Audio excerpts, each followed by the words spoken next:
stress wasn't something to avoid, but a signal that it's time to lead differently.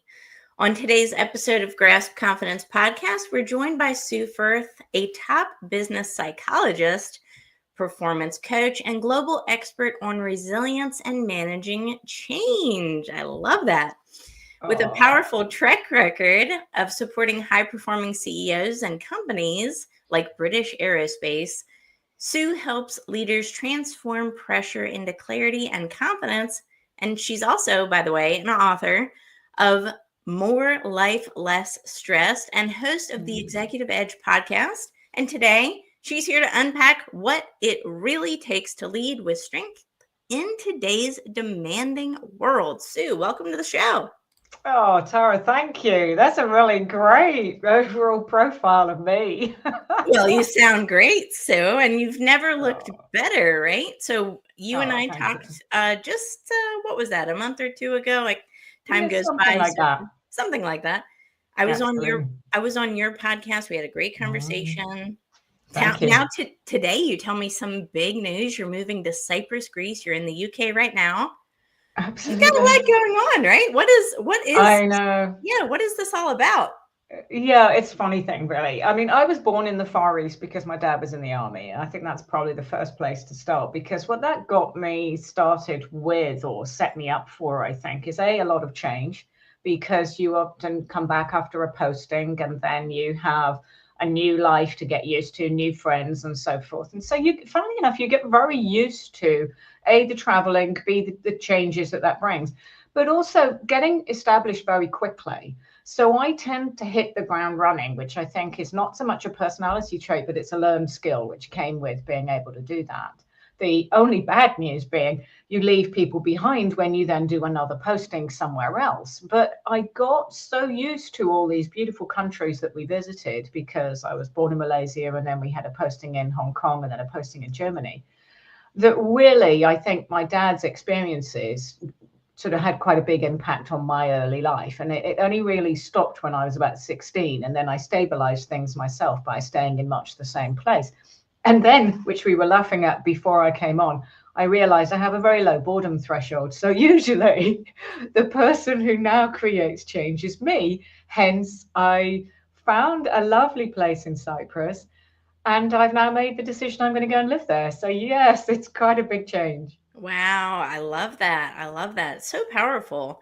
I hinted on one of your many titles. You hold a lot. You're a business psychologist. So obviously, I love the fact that you're in love with change. I think that is so cool. I'm always looking at online, right? And random cities anywhere. What's the real estate looking like? Like, I'm going to buy all these houses, right? But I'm in love with the same thing of transforming, going new places, and just adapting to new environments. But that's a lot of psychology involved. And we said you were a business psychologist. So I'm kind of interested, how did you get that start? Why did you choose business psychology? Was it based on your background, do you think, of being raised the way you were? I think that's such a good question. Thanks. Funnily enough, I think the psychology part of it was very appealing for that reason, because there were quite a few books coming in and out of the house. And this was my dad's personal choice once he came out of the army to take a degree. Now, he'd already got quite a few background qualifications in training and education, which is why, to be fair, when he was part of the army, he was actually part of the education corps. So he was a natural trainer. He was great on his feet. I copied him, I think, visually and literally, as I saw his style and the way he worked a room. And so I found the whole idea of training and maybe speaking was a good way of using my skills. So the idea of being a psychologist and understanding people, but doing something that excelled through the power of my voice and influence actually came quite naturally to me. But over and beyond that, I think you have to take a second degree to practice psychology. You can't just stay with the one, because it's a bit too general in its approach. And so there did come this watershed, right? Where am I going to take this skill or this interest? And clinical is very long. It's rather like becoming a doctor. It's a very specialized field. And back then it was even more so. Educational psychology didn't really exist then. Child psychology didn't either. So we had quite a number of narrow options. And the one that was staring me in the face was going to work in business for businesses to support their people. And I suddenly realized there was a marriage of the two abilities in its own way. So I joined an organization. I did my best. But equally, I worked out quite quickly, Tara, I'm not good at being told what to do. So Same. Same. very easy. And I say this really respectfully to your audience. You know, it's great if you can be yourself and you can still get somewhere and use your talents and do really well. But actually, all I felt back then, because we are talking 35 years ago, was that I was just put into a box, and it was a square box. It wasn't one I fitted and felt naturally suited to. And so I fought it. And I think it just meant the idea that I could be my own boss just was a really big light bulb moment. And pretty soon after, about a couple of years later, I started my own business, and I've been honest, I've never looked back. I know. I often think to myself, and I just said this out loud to my husband just the other day while we were driving, in the car. I said, I think if I got hired somewhere, it's either two possible outcomes. I would either get promoted to president or get fired. Yeah. There's no middle ground. Right? Yeah, there's no middle ground. It's great. There's Absolutely no great that ground. you recognize that. Yeah. And listen, and to go back to your initial question when you said, is stress turning up as a result of the fact that you may not be doing the right things or in the right way? There is a point to that. There really is. The transformational coaching that I do means that when people come and see me, much as I'm sure you're finding with your process, that initial assessment, whilst it isn't a scrutiny that has a negative or critical attitude to it, you are processing information on a very high level, looking for what works for somebody, what isn't working for them, what's hurting them, and it goes on. And I think out of all of that, you realize, actually, okay, this seems like it's working, meaning it's ideal for you, but there's a few tweaks we need to do. Or this might not be the right position for you. There's something else that your destiny, your potential, your drive, your capability really needs you to find. And I do think that sometimes you are spot on. Stress is turning up almost like a red flag. It's going, listen, I'm here, I'm telling you something. Mm-hmm. And I think the key is the confidence to hear it, is to really pay attention to it. Yeah. Because I'm such a strong believer, these little warning bells, they can be tiny, and it's fine. Leave them alone if they're only tiny. But where they really grow, you've got to pay attention and do something with that, I feel. Oh, wow. Have I told you my entire life story? No, I'm just kidding. It's when I was in this situation of extreme stress, right? I had recently been diagnosed with major depressive disorder and anxiety, and I was not in a good place mentally. Felt like I was in a cycle of toxic work environments, just one after the next, just one after the next. And I was getting rashes. I got a rash on my skin, right? My body was telling me. It was every time I would bring up work in a conversation, my body would tell me about it, right? Hair started falling out, just gaining weight, right? Just different things, lack of motivation and energy. So, I didn't know at the time that I was burnt out. I thought it was all me, right? We tend to internalize it. We think it's all us. I must be a deficient in something. And for me, it was the environment, just getting out of the environment, actually listening to my body, the signals of stress that I was going through, and honoring that and saying, you know what, this is not for me on a couple different levels. But not only do I think that mentally, I'm also experiencing that, and it's being verified physically. What do you think about that? Yeah, I think that's very clever. I think, there's a really brilliant book, is it possibly? It's also an adage, your body keeps score. Now, this is slightly scary if you choose to see it that way, because if you think to yourself, oh, crikey, that means actually that my body is getting tense and unhappy and showing all these symptoms because there's something I'm not listening to or not doing, that does make it about us again, which is actually quite personal and quite hard to take. But Yeah. if you just monitor that on some sort of level and just read it as an adjustment that needs making, then you're listening to what it is that it's telling you. That's all it's doing. It's showing up. And the key is just being able to say, okay, it's shown up again. This is a lesson. I need to actually act. And I think where life's lessons are there for you to learn, the best thing you can possibly do is at least pay attention to have a dialogue. And that dialogue is with someone like yourself, or it's with someone like me if there's Yeah. something that you need to fix. And it's about being able to say, okay, the red flag's now getting louder, or in my case, the bell, was clanging louder. And then I think you do yourself a disservice if you ignore it. You do yourself a favor if you now start discussing it. And that's really the place to start. Open a dialogue. Be open, be honest, and challenge it with, you know what, something's not right. Just leave it at that as a micro conversation until you then feel empowered to have the next conversation, which says, and what are my options? What are my choices? And that's a brave but really worthwhile next step to take. And then at least you open your mind and you'll be stunned as you were at what creative options start to come in. And all of a sudden it feels a lot less scary and possible. And that's great. I love that. They say entrepreneurship is the ultimate personal development tool, right? Mm. It can make or break anybody, but I will say this, I never would have imagined investing in myself as much, learning about myself as much, growing as much, in not just one Mm. aspect of life. I'm not even talking about financially.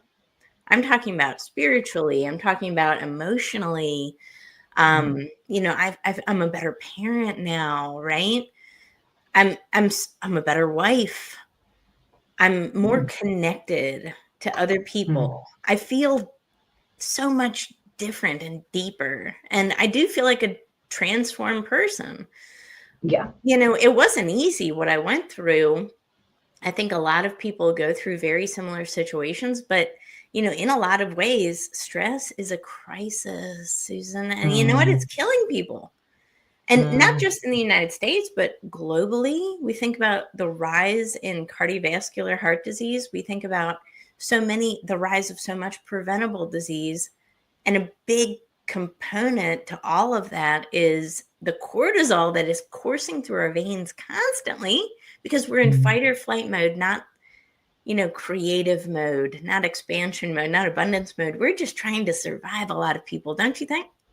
Yes, I do. And I also think that that's the principal reason why we desire change or we instigate it, even if it is a brave thing to do, because there is very much less value in spending a proportionate amount of our lives feeling super stressed. There's just nothing to be gained in the same way. The point being, however fragile or simplistic it is, happiness is actually much more important. Just being able to feel that we Yes. have found a better purpose or a better use of our skills. And this comes in at us in so many different ways. There are people who don't appreciate us and don't value us, and that isn't always bosses, but it can be peers, it can be even ourselves. So the self-talk is quite a window that I know you'll be used to experiencing. And again, this is conditioning, that a lot of this is learned behavior. And this, unfortunately, means if we're not careful, we get into a whole dialogue around parenting and whether or not it was any good for us. And of course, it's such a big topic. I spent a lot of my young years with my two children, overthinking the stuff I was doing because I found it hard. I found the early years when they were not sleeping well and when there was a lot of aggravation and they were fighting with each other very hard, Tara. Whereas when they got a bit older, it was easier to reason with them. All of a sudden, my parenting skills came into its own because it was probably more about teaching and training. And funnily enough, a similar skill to me being a professional speaker, because now I can talk to my kids and they can talk back.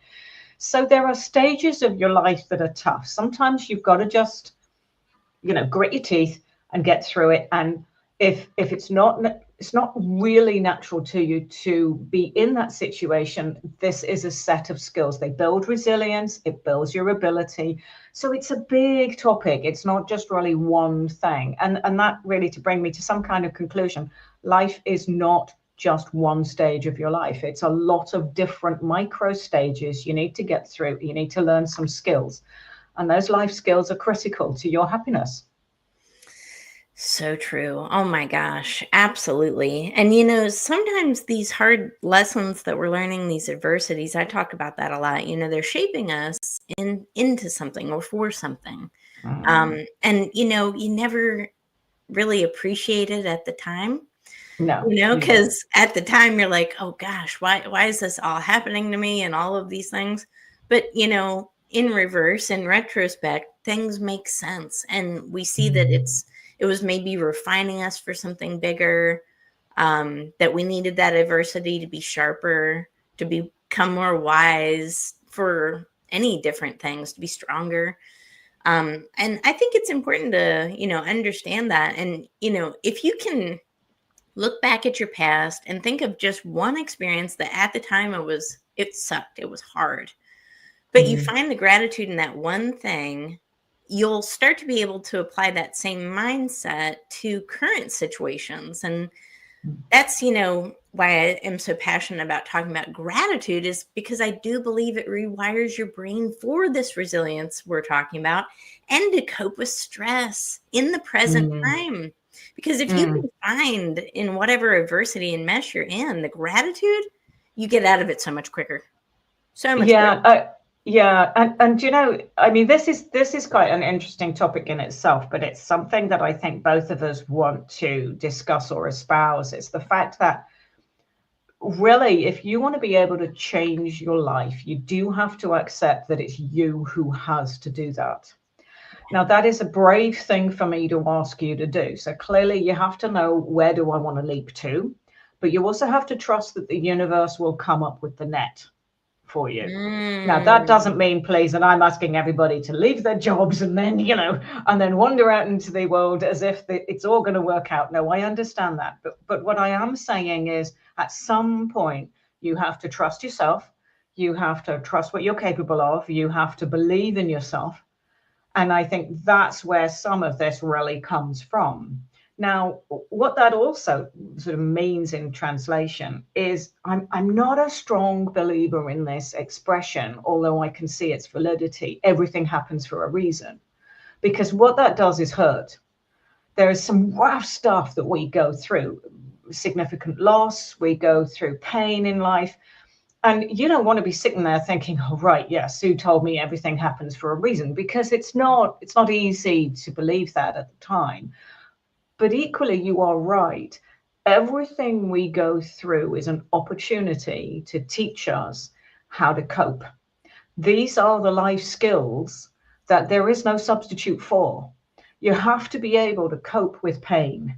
If you go and anesthetize it instead of learning how to handle it, the body will come up with a way of moving it to later. It will simply turn up again. I'm a strong believer this seems to happen. So we have to learn to cope with rejection and failure, whether it's rejection of our ideas or, if you're a guy and you go and invite a woman to dance and she says no, it's all pretty painful. I get it. But we've got to learn how to do that. We have to teach our kids this to some degree, but equally they have to learn this for themselves.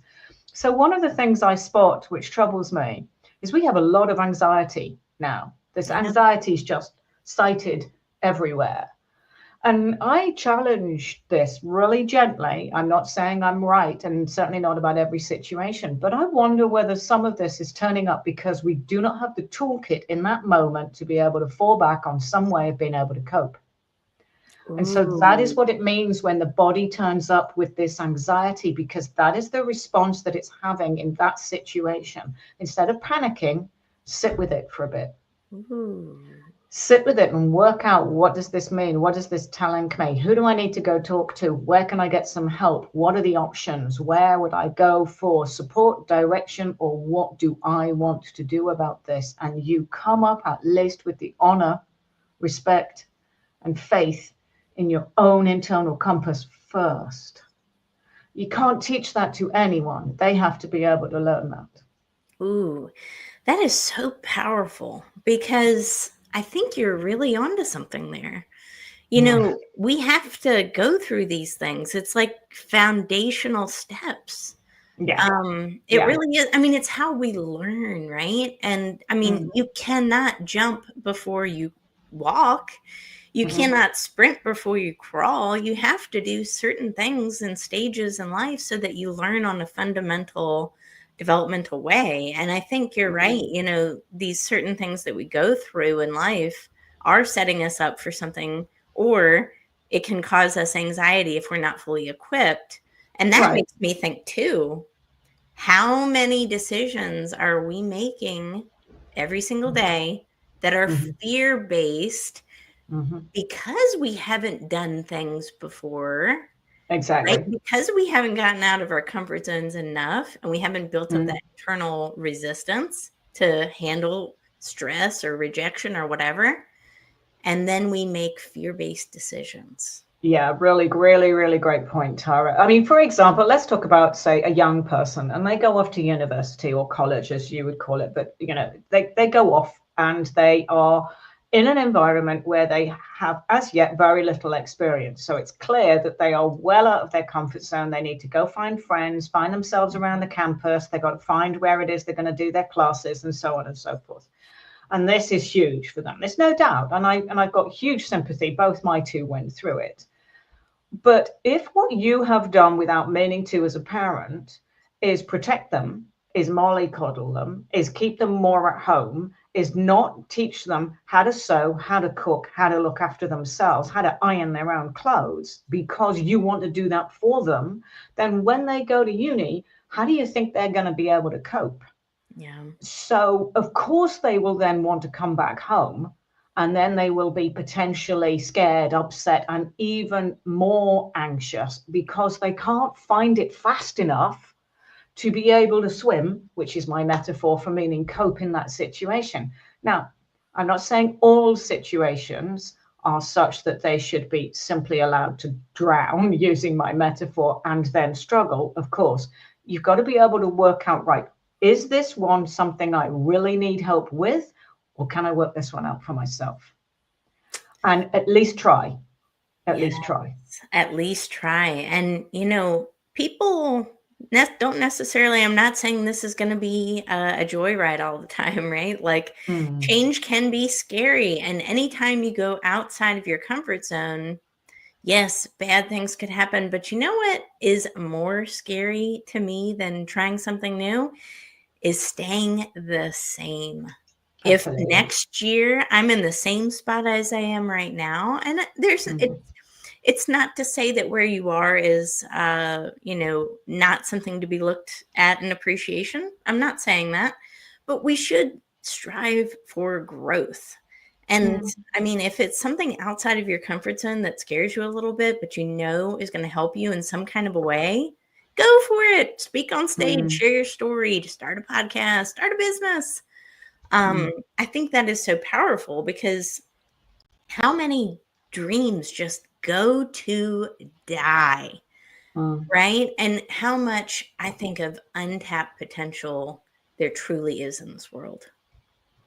I would agree with you, and yet interestingly, I recorded a piece to camera only a couple of weeks ago, which really resonated with me only because I think we can scare ourselves. So paradoxically, I'm now going to slightly contradict myself. We can scare ourselves, and what I mean by that is if we say to ourselves, "Life is too short," we put ourselves under intense pressure, as if Mm, every single moment has to count, every month, every year. And then that scares us. But you know what? Actually, if you start work by the time you're 20 and you're not really going to stop meaningful work until you're at least 65 or 70, there's a lot of years in that gap. So you can do and achieve a great deal in that period of time. So I think executives in particular put themselves under enormous time pressures because they feel as if there's so much to get done. Now, this obviously is when we then had a whole different conversation if we were talking time management and prioritizing and delegating. But you are spot on about the source or the root of this is fear-based.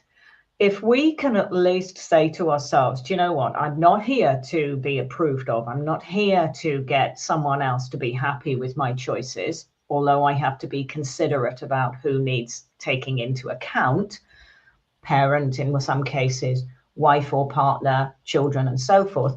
But I'm here to spend my life, enjoy it, and integrate it with everybody else's needs. But hey, it is important for me to grow too. You're going to start to reach out to do things which are just a little bit different, a little bit extra, a little bit more, no matter what your age is. And that's fantastic because you start to develop that skill, it's going to pay off for life.